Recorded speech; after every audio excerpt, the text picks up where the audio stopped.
شروع اللہ کے نام سے جو بڑا مہربان نہایت رحم والا ہے۔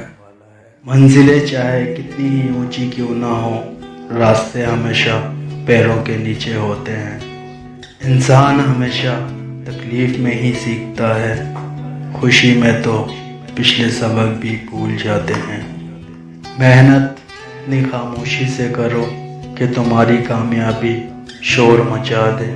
قدر کرنی ہے تو زندگی میں کرو، چہرے سے کفن اٹھاتے وقت تو نفرت کرنے والے بھی رو پڑتے ہیں۔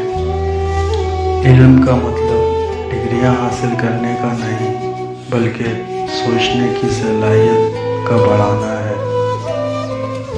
لوگوں کو تب فرق پڑتا ہے جب آپ کو کسی بات سے فرق نہیں پڑتا۔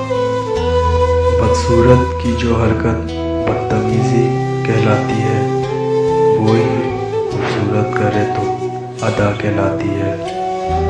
نصیحت کیجیے مگر شرمندہ نہ کیجیے۔ مقصد دستک دینے کا ہوتا ہے، دروازہ توڑنا نہیں۔ تمہاری اصل ہستی تمہاری سوچ ہے، باقی تو صرف ہڈیاں اور خالی گوشت ہے۔ اچھا بولنے کے لیے اچھا سننا ضروری ہے۔ ایک انسان کو پہلے سننا چاہیے، پھر اسی سے بولنے کا فن سیکھنا چاہیے۔ اگر انسان کو یقین ہو جائے کہ اللہ کے بتائے اور روکے ہر حکم میں کتنی حکمتیں اور فائدے ہیں، تو وہ اللہ کے سوا کسی کی سننا اور ماننا چھوڑ دے۔ اچھا انسان ریاضی کے صفر کی طرح ہوتا ہے، جس کی اپنی کوئی قیمت نہیں ہوتی، پر جس کے ساتھ جڑ جائے اس کی قیمت 10 گنا بڑھا دیتا ہے۔ جن کے دل لوگوں کے خوف سے آزاد ہوتے ہیں، شہرت اور نیک نامی انہی کے حصے میں آتی ہے۔ فاتحہ لوگوں کے مرنے پر نہیں، احساس کے مرنے پہ پڑھنی چاہیے، کیونکہ لوگ مر جائیں تو صبر آ جاتا ہے، مگر احساس مر جائے تو معاشرہ مر جاتا ہے۔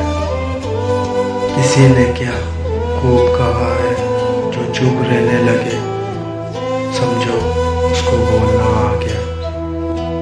کتنا خوبصورت احساس ہے کہ ہم اللہ تعالیٰ سے اپنے دل کی بات کرتے ہیں اور وہ سب کچھ پہلے سے جانتا ہے، پھر بھی ہمیں سننا چاہتا ہے۔ کچھ چیزیں آپ چاہ سکتے ہیں، اسے کبھی پا نہیں سکتے۔ جھوٹ بول کر جیت جانے سے بہتر ہے سچ بول کر ہار جاؤ۔ کوشش کرنا مت چھوڑو، یقین رکھنا مت چھوڑو، کبھی ہمت مت ہارو، تمہارا دن بھی آئے گا۔ دعاؤں کا رنگ نہیں ہوتا، مگر جب یہ رنگ لاتی ہے تو زندگی میں رنگ بھر جاتے ہیں۔ صبر ایک ایسی سواری ہے جو اپنے سوار کو کبھی گرنے نہیں دیتی، نہ کسی کے قدموں میں نہ کسی کے نظروں میں۔ دنیا والوں کے سامنے مسکرایا کرو اور اللہ کے سامنے گڑ گڑایا کرو، کیونکہ دنیا والوں کو مسکرانا پسند ہے اور اللہ کو گڑ گڑانا پسند ہے۔ اگر کسی کو تکلیف دے کر بھی اچھے سے سو لیتے ہو تو اپنے ضمیر کا جنازہ پڑھ لو، کیونکہ وہ وفات پا چکا ہے۔ جھوٹی شان کے پرندے ہی زیادہ پڑپڑاتے ہیں، خاندانی بازوؤں کی اڑان میں کبھی آواز نہیں ہوتی۔ باتیں کرنا سبھی کو آتا ہے، مگر تاثیر بیان کسی کسی کا مقدر ہوتی ہے۔